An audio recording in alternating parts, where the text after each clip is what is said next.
우리 다 같이 받으실 말씀, 오늘 하나님 말씀은 베드로후서 3장 10절에서 18절 말씀입니다. 베드로후서 신약성경 387면입니다. 베드로후서 3장 10절에서 18절 말씀입니다.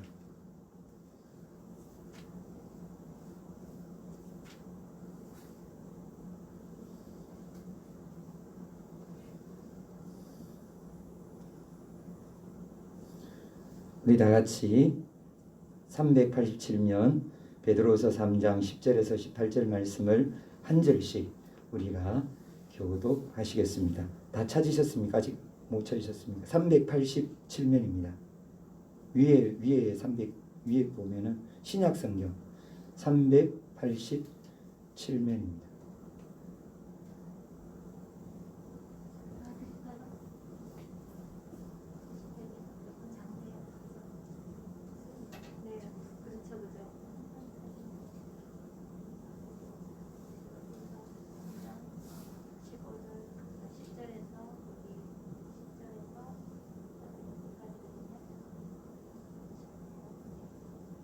아니면 큰 성경으로 보여주도록 도와드릴게요. 이게 더 큰가요? 이게 글씨가 비슷한 것 같아요. 네.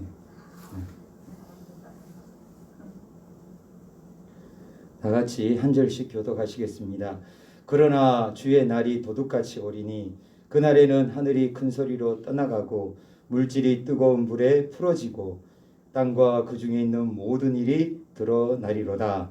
이 모든 것이 이렇게 풀어지리니 너희가 어떠한 사람이 되어야 마땅하냐. 거룩한 행실과 경건함으로 하나님의 날이 임하기를 바라보고 간절히 사모하라.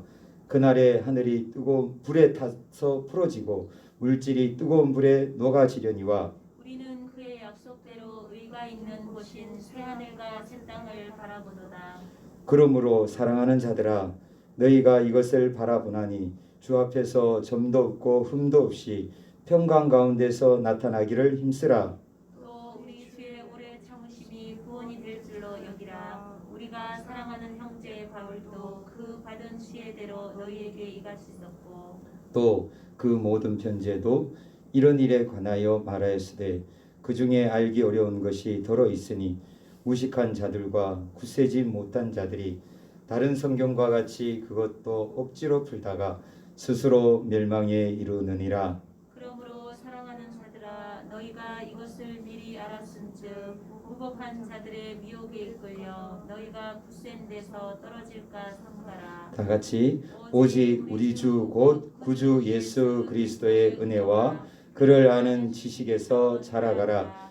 영광이 이제와 영원한 날까지 그에게 있을지어다. 아멘. 아멘. 2020년 송구 영신 예배 이 은혜의 하나님 이 예배 시간에 하나님께서 이 자리로 불러주셔서 하나님 앞에 예배드리며 한 해를 마감하게 하시고 또한 한 해를 새해를 준비하게 하시니 너무너무 감사를 드립니다. 이 땅과 이 하늘 우리는 영원할 줄로 알고 있습니다. 우리는 이 땅에 태어나는 순간부터 어떤 생각을 갖고 있느냐? 나는 영원히 살 거라는 생각이 들어요. 그렇게 생각을 하고 있어요. 앞으로 나는 갑자기 죽거나 갑자기 내가 아프거나 갑자기 병들거나 갑자기 암으로 그렇게 죽을 것이라는 이런 생각을 하는 사람은 거의 없어요. 막연히 두려움은 갖고 있지만 그 죽음이 내게 닥쳐와서 나를 죽게 할 것이라고 생각하지는 않죠. 그러니까 즐겁게 살고 재밌게 살다가 갑자기 암이다. 그러면 갑자기 어떻게 됩니까? 정신이 나가버리죠. 순식간에 자포자기해버린 거예요. 모든 것을 다 포기해버리고 내려놓는 거예요. 모든 것을 다 내려놓고 어떻게 살아갑니까? 이제부터는 죽을 날만 기다리잖아요. 그 전까지는 죽음이 없었나요? 다 있었어요. 그런데 그 죽음이 없는 것처럼 나는 영원히 사는 것처럼 그렇게 생각하고 살아왔어요.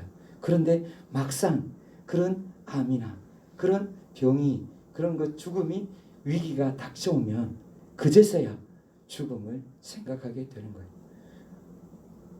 그래서 그 죽음 앞에서 쩔쩔 매는 것이죠. 죽음은 우리가 처음에는 생각을 안 하지만 생각을 안 할 수가 없는 것이 이 죽음이에요. 우리 모든 사람은 다 태어나서 다 죽게 됩니다. 죽음을 피할 수 있는 사람은 없었어요. 그 많은 황제들도 죽음을 피하려고 진 시황도 그렇게 안 죽으려고 그렇게 했지만 죽을 수밖에 없었어요. 김일성이도 안 죽으려고 얼마나 산삼하고 북한에 좋은 것 많이 먹었어요. 그러나 역시 죽었어요. 수많은 사람들이 안 죽으려고 노력했지만 죽음 앞에 다 무릎을 꿇었어요. 그래서 사람은 죽어요. 그런데 왜 죽는지를 몰라요. 왜 죽어야 되는지를 몰라요. 우리가 왜 죽어야지? 라는 생각을 해보질 않죠. 우리가 왜 죽어야 할까요? 그냥 죽으니까 죽는 건가요? 왜 죽어야 될까요?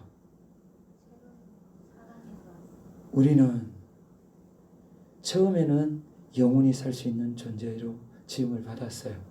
그런데 그 죄 때문에 우리는 죽을 수밖에 없는 존재가 된 거예요. 죄가 있어서 모든 사람은 다 죽을 수밖에 없는 것입니다. 죄, 그 죄 문제, 그 죄로 인해서 모든 사람들이 다 죽어요. 죽고 나면 이제 끝이다라고 생각을 하면은 사람들이 죽음이 두렵지 않을 거예요. 그런데 죽음 앞에 모든 사람들이 떨어요. 또 죽는다 그러면 그 다음이 어떻게 될지, 사후 세계, 죽고 난 이후에 어떤 일이 벌어질까, 그것이 너무너무 두려운 거예요. 죽고 난 다음에 그냥 끝이 날까요? 성경은 그렇게 말씀하지 않으세요. 한 번 죽는 것은 사람에게 정해진 것이요, 그 후에는 무엇이 있다고요? 심판이 있으리니. 하나님은 우리에게 죄에 대해서 반드시 심판을 물으신다고 하셨어요.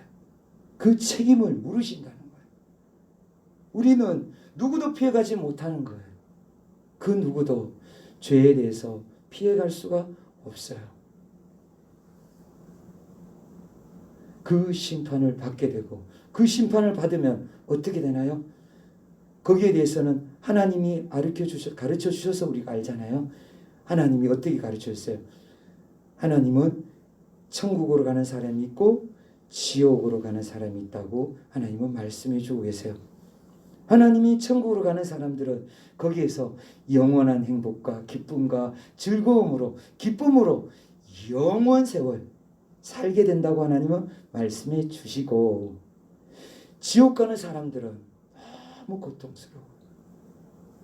생각할 수 없을 정도로 고통이에요. 우리가 겪었던, 이때까지 겪었던 그 어떤 고통보다가 지옥에서 단 1분, 1초가 더 고통스러운 것이 바로 그 지옥이에요. 왜냐? 지옥은 주님이 말씀하셨어요. 성경은 말씀하셨어요. 불타는 지옥이라고요. 불타는 지옥에서 영원히 살아야 된다는 거예요. 그 고통이 바로 죄에 대한 심판이라는 거예요. 우리는 몰랐어요. 사실 몰랐잖아요. 저도 고등학교 때 예수님을 알았어요. 그전에는 내가 죄인인지, 죄를 짓는다는 건 알았어요. 예수님 안 믿어도 죄 있다는 거 다 알고 있어요. 다들 죄인인 건 다 알고 있어요. 그런데 그 죄의 결과, 죄로 인해서 하나님께서 진노하고 계시다는 것은 다들 몰라요. 하나님이 얼마나 진노하고 계신다는 것을 전혀 몰라요. 하나님이 죄로 말미암아 얼마나 많이 진노하고 계신지 하나님은 우리에게 역사상 한 번 벌써 죄의 결과 그 따끔한 모습을 보여주신 적이 있으세요? 언제 보여주셨을까요? 노아의 홍수 때요. 노아의 홍수 때 전 지구가 무엇으로 심판을 받았나요? 물로 심판을 받았어요. 그 심판, 물로 받은 심판 어떻게 됐어요? 온 지표면에 살고 있는 모든 숨쉬는 동물들은 다 어떻게 돼요? 전멸이 된 거예요. 지구에 물이 2000m 정도로 쌓인 거예요. 그러면은 땅을 덮은 거예요. 다 모든 땅은 다 뒤덮였고 모든 생물들은 다 죽었어요.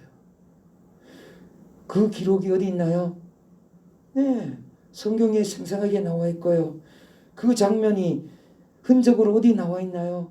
미국의 그랜드 캐년을 자세히 보면 고고학적으로 거기에 있는 화석들과 거기에 있는 증거들이 말해주고 있어요. 하나님이 심판하셔서 온 세상이 이렇게 멸망했다는 것을요.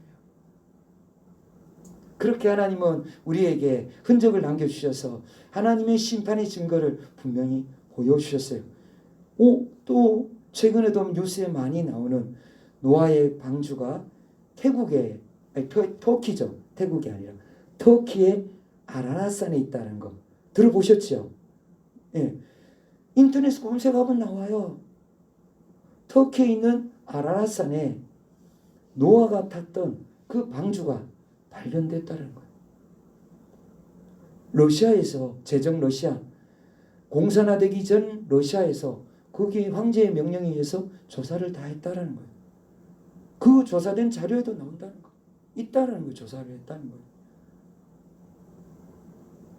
공산당이 그것을 자료를 밝히지 못하도록 그렇게 하고 그렇게 막아서 그렇지. 역사적인 노아의 홍수의 그 생생한 증거를 하나님은 우리에게 남겨두셨습니다. 우리가 그것을 보고 더듬어서 하나님을 알아가도록 하나님은 우리에게 증거를 남겨두세요. 하나님은 너무너무 우리를 위해서 다 가르쳐 주세요. 우리가 하나님을 알려고 하면 하나님은 다 알 수 있도록 미리 말씀해 주시는 거죠. 그것이 어디에서 말씀해 주셨나요? 성경. 그리고 세상의 모든 만물을 통해서 하나님은 우리에게 다 가르쳐 주셨어요. 하나님은 살아계신 하나님이십니다. 하나님은 전지전능하신 하나님이십니다. 우리가 섬기시는 하나님은 창조주 하나님이십니다. 그 하나님이 우리를 부르셨어요. 왜 부르셨느냐? 죄 문제 해결하라고요. 죄 문제 해결하지 못하면 우리도 어디를 가냐? 지옥에 갈 수밖에 없다라는 거예요. 그래서 하나님은 죄 문제를 해결하시기 위해서 하나님의 아들을 이 땅에 보내세요. 그 하나님이 누구시죠? 예수님이시잖아요. 25일 며칠 전이었잖아요. 우리가 기쁘다 구주 오셨네. 우리가 찬양하고 우리가 하나님을 높여드리며 영광을 돌리며 우리 구주 우리를 죄에서 구원하시기 위해서 오신 주님을 우리가 찬양으로 하나님 앞에 감사로 영광을 올려드렸잖아요. 주님이 그 죄 문제를 해결하기 위해서 이 땅에 오셔서 우리 죄를 위해서 십자가에서 죽어주셨습니다. 그 십자가로 인해서 우리는 죄사함을 받을 수 있는 거예요. 그 피로 우리는 죄로부터 해방이 된 거예요. 우리는 살아난 거예요. 우리는 더 이상 죄인이 아니에요. 우리는 죄로부터 해방되는 거예요. 그 은혜를 주시기 위해서 예수님은 어떻게 하셨나요? 십자가에서 가장 고통스럽게 온몸에 피가 다 쏟아지면서 그렇게 고통스럽게 우리를 위해서 죽으셨어요. 그리고 예수님은 3일 만에 다시 살아나셨어요. 예수님은 죄가 없으신 분이십니다. 죄가 없으셨기 때문에 죽음의 그 사망에서 건짐을 받았던 거예요. 왜냐하면 죄로 말미암아 사망이 임했기 때문이에요. 예수님은 죄가 없으세요. 그 죄 없으신 예수님이 누구를 위해서 피를 흘려주셨느냐? 바로 저와 여러분을 위해서 피 흘려 주셨습니다. 그래서 우리는 그 피로 구원을 받게 되는 것입니다. 할렐루야. 하나님의 놀라운 은혜와 사랑이 주 예수 그리스도의 그 십자가에서 분명히 우리에게 보여졌습니다. 부활하신 주님은 우리에게 말씀해 주세요. 우리 앞에 있는 이 보이는 세계가 영원한 세계가 아니라는 거예요. 우리는 이 세계가 영원하다고 생각을 해요. 그런데 하나님은 아니래요. 보이지 않는 세계가 있다라는 거예요. 그 세계가 영원한 세계고 이 세계는 언젠가는 멸망할 세계라는 거예요. 장차 이 세계는 없어질 세계라고 그렇게 분명하게 말씀해 주세요. 그러면 언제 없어지냐는 거예요. 이 지구가 언제 없어질까요? 언제 이 지구가 불타고 없어질까요? 하나님은 우리에게 이 지구에 대해서 어떻게 이 지구가 그리고 이 우주가 앞으로 멸망하고 이 지구가 없어질 것인지 보이는 세계가 다 사라질 것인지를 성경에 말씀해 주고 계세요. 우리는 이것이 영원할 것이라고 생각하지만 하나님은 그렇게 말씀하고 계시지 않으세요. 이것은 없어진다는 거예요. 그날이 언제냐는 거예요. 그날이 언제냐는. 그래서 과거에 이단들이 예수님 오신다고 날짜를 정해서 12월 며칠 그래서 막 사람들이 그랬잖아요. 난리 나고 막 그랬었잖아요. 예수님이 사도행전 1장에서 무슨 말씀하셨는지 아세요? 1장 7절에 때와 시기는 너희가 알 것이 아니라고 했어요. 누가 정하느냐? 때와 시기는 아버지께서 정하신 것이요 너희가 알 바가 아니요 아버지께서 정하신 것이라. 아들도 천사도 그 날과 그때는 모른다는 거예요. 이 날과 이때는 무슨 날인가요? 이 지구가 멸망할 때. 왜 멸망하나요? 왜요? 바로 우리 인간들의 죄 때문에요. 인간들의 죄로 첫 번째 노아의 몫으로 물로 이 땅이 심판을 받았다면 두 번째 이 땅이 심판을 받는 것은 사람들로 인해서 이 땅이 심판을 받는 것은 이 땅만 아니라는 거예요. 오늘 본문에서 그 시기와 때에 대해서 말씀해 주시고 그리고 그때 멸망할 것이 무엇이 멸망할 것인지 우리에게 10절에 말씀해 주고 계세요. 먼저 시기를 말씀해 주세요. 시기, 때와 장소는 때와 시기는 너희가 알 바 아니요 오직 하나님께서 알고 계신다 그랬어요. 아버지 하나님께서는 그러면 언제 오시느냐? 힌트를 하나님이 주셨어요. 어떤 힌트냐? 10절 말씀 우리 다 같이 받으시겠습니다. 그러나 주의 날이 도둑같이 오리니 그날에는 하늘이 큰 소리로 떠나가고 물질이 뜨거운 물에 풀어지고 땅과 그 중에 있는 모든 일이 드러나리로다. 아멘. 주의 날이 어떻게 오신다고요? 어떻게 임한다고요? 도둑같이요. 도둑이 너 집에 내일 털로 들어간다. 기다려 라고 우리에게 알려주나요? 아니잖아요. 저도 장사를 할 때 가게를 하는데 아침에 잘 자고 일어났어요. 일어나서 가게 준비를 한다고 나갔는데 뭔가 어젯밤하고는 뭔가 달라진 거예요. 갑자기 앞이 뭔가 눈에 들어오는데 있어야 될 게 없는 거예요. 뭐가 없느냐? 앞에 분명히 뭔가 우리 작업 도구들이 다 있어야 되는데 작업 도구가 없는 거예요. 내가 어디 치웠나? 그런데 냉장고가 문이 열려 있는 거예요. 우리가 정육식당을 했는데 정육점에 있는 고기들과 칼과 컴퓨터 그리고 거기에 있는 돈통 그리고 있는 것들을 돈 된 것들을 다 갖고 나간 거예요. 완전히 셔터까지 올려가지고 다 갖고 간 거예요. 우리는 전혀 몰랐는데 도둑은 전혀 우리에게 알려주지 않더라고요. 그래서 우리는 그때 탈탈 털렸어요. 그래서 다시 시작을 했죠. 도둑은 예고하지 않아요. 주님이 오시는 날은 예고하지 않아요. 우리에게 언제 오신다. 예고라는 건 언제 예고하시냐. 도둑같이 온다는 걸 알려주신 거예요.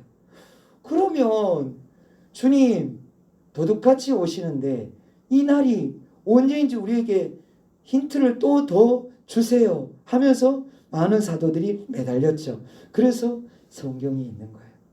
그 성경에 보면 대충 이런 날이 오면 이때가 될 것이다 라는 거예요.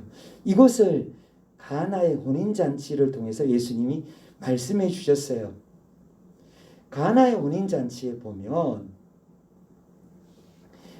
지금 갈릴리에 가면 갈릴리에서 결혼을 할 때 어떻게 결혼하냐 그 풍습이 지금도 남아있대요. 신랑과 신부가 처음에 결혼하기 전에 약혼식을 해요. 우리나라도 예전에 약혼식 했잖아요.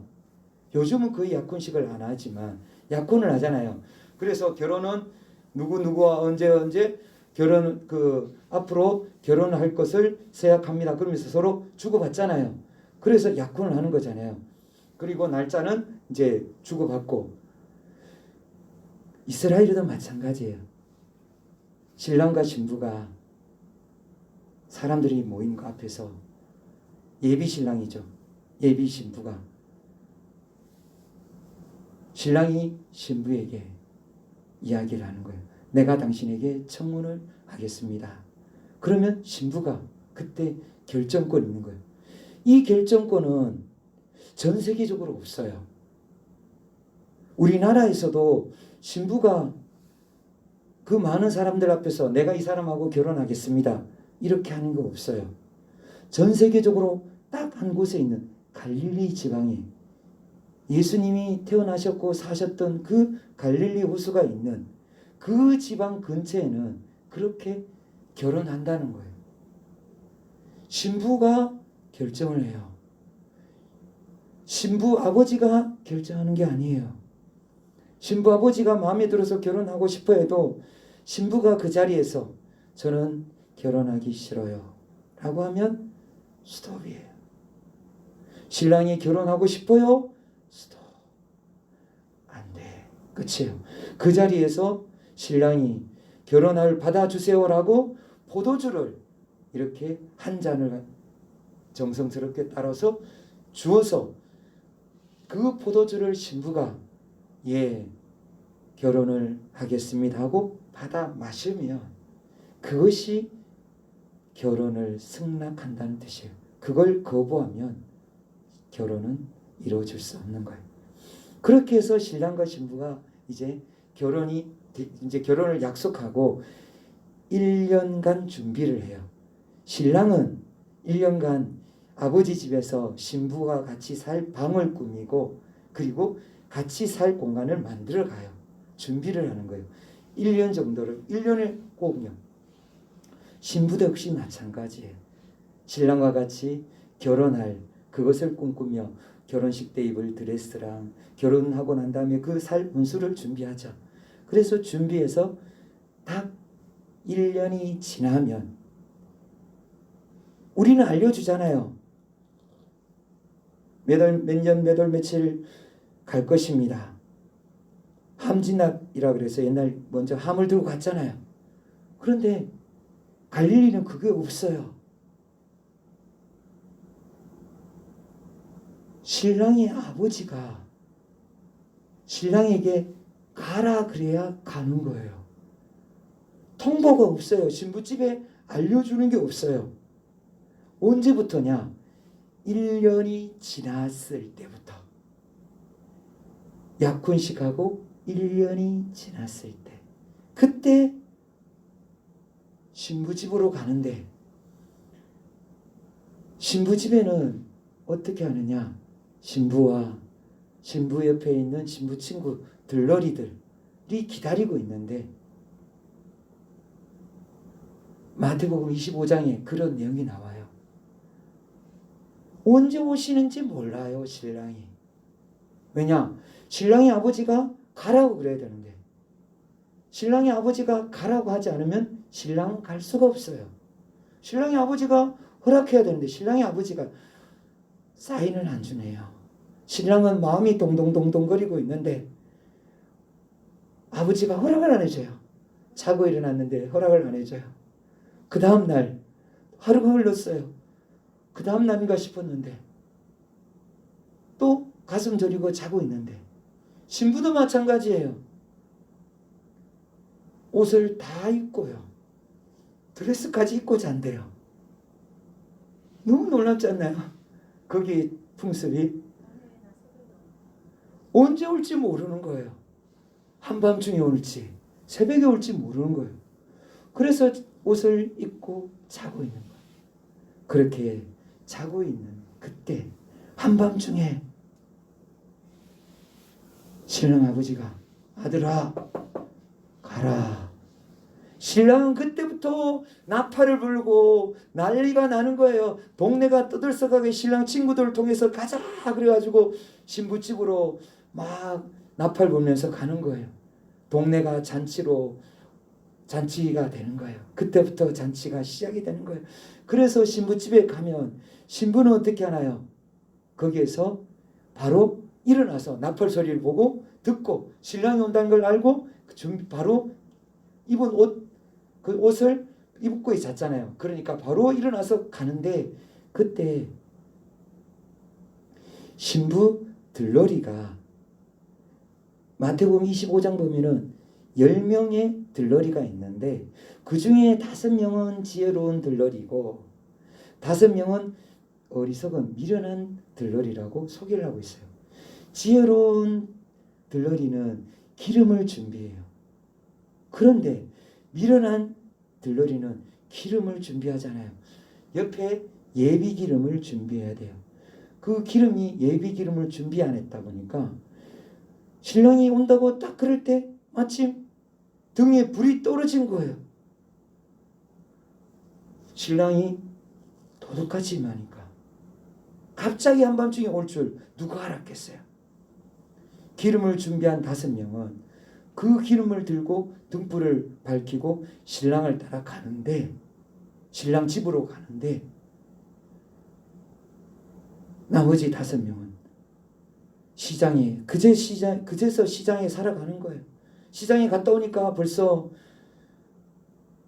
사람들은 축하객들하고 다 신랑 집에 다 들어갔어요.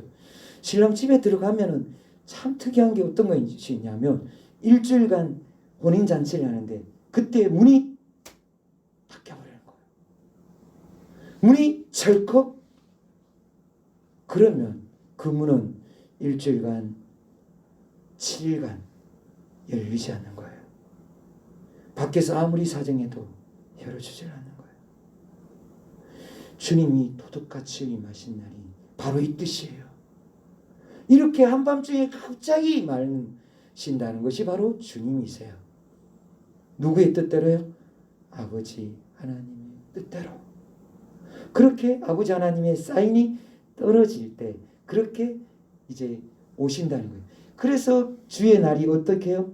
마지막 날이, 이 지구의 심판 날이 도둑같이 임한다는 거예요. 그날에는 어떤 일이 있다고 말씀해 주셨어요. 도둑같이 임하는 그날에 이 지구는 불타고 없어진다는 거예요. 온 우주도 하늘의 별과 달, 해 다 타고 없어지는 거예요. 사라지는 거예요. 어떻게 그럴 수가 있어요? 하나님은 그것을 우리에게 생생하게 말씀해 주셨어요. 그것이 있는지 어떻게 확신할 수 있나요? 예수님은 부활로 우리에게 보여주셨어요. 우리는 보이는 세계가 전부가 아니라 보이지 않는 영원한 세계가 있다는 것을 분명하게 예수님이 죽었다가 다시 살아나심으로 우리에게 보여주신 거예요. 우리가 그날에 올 때 온 우주가 불타고 없어질 줄 믿으시기 바랍니다. 오직 예수 그리스도께서 심판하러 이 땅에 오실 때 그는 이 지구와 온 우주는 오늘 말씀대로 불타고 없어진다는 것입니다. 큰 소리가 난다는 것입니다. 큰 소리, 어떤 소리냐? 이것이 큰 소리는 원어적으로 보면 이것은 채찍으로 내리치는 소리, 거센 물이 우리 홍수가 밀어붙일 때 그 소리들, 그 큰 물소리들, 불꽃이 튀기는 소리들, 큰 두려움의 그 소리들이 그렇게 하늘로부터 짜자자 그러면서 막 일어난다는 거예요. 그러면서 불타 없어진다는 거예요. 그리고 이 땅이 풀어져 버린다는 거예요.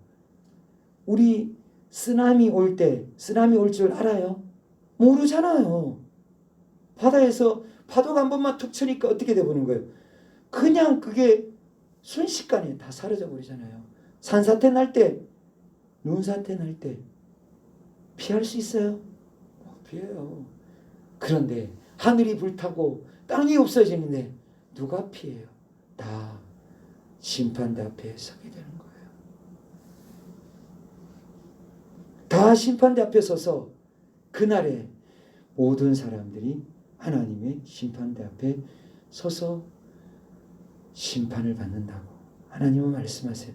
그런데 그때 자세히 보면 심판대 위에 생명책이 있는데 그 생명책에 기록된 사람은 천국으로 들어가고 그 생명책에 기록되지 않은 사람은 지옥 들어간다는 거예요. 우리 모두 다 생명책에 기록되길 축복드립니다. 주님의 은혜 가운데서 주님은 우리에게 그날의 심판이 분명하고 생생하게 있다는 것을 말씀해 주고 계세요. 그리고 그 심판에 생명책이 있다는 것을 말씀해 주시고 우리가 생명책에 기록되기를 원하시고 생명책에서 기록되는 사람들의 특징, 기록되려면 어떻게 해야 되느냐? 오늘 본문에 신부의 들러리들 있잖아요. 그 들러리들이 기름을 준비했는 것처럼 기름을 준비해라고 말씀하고 계시는 거예요. 기름이 어떤 기름이냐?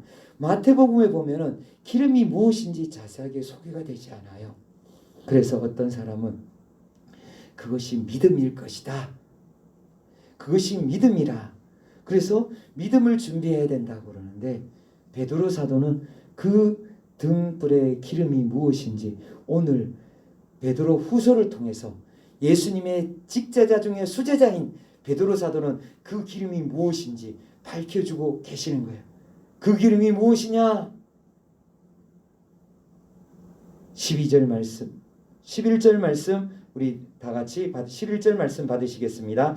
이 모든 것이 이렇게 풀어지리니 너희가 어떠한 사람이 되어야 마땅하냐? 거룩한 행실과 경건함으로. 아멘. 첫 번째 뭐냐 하면은 거룩한 행실과 경건함이라는 거예요. 우리가 준비해야 될 것은 믿음은 당연하죠. 믿음은 당연한 거예요. 거기에 무엇이 담겨야 되느냐? 거룩이 담겨야 된다는 거예요. 하나님은 이스라엘 백성들을 택하시고 이스라엘 백성들에게도 말씀하신 것이 무엇이냐? 구원받은 이스라엘 백성들에게 말씀하신 것이 내가 거룩하니 너희도 거룩할지니라. 아멘. 하나님을 레위기 11장 45절에 나는 너희의 하나님이 되려고 너희를 애굽 땅에서 인도하여 낸 여호와라. 내가 거룩하니 너희도 거룩할지니라.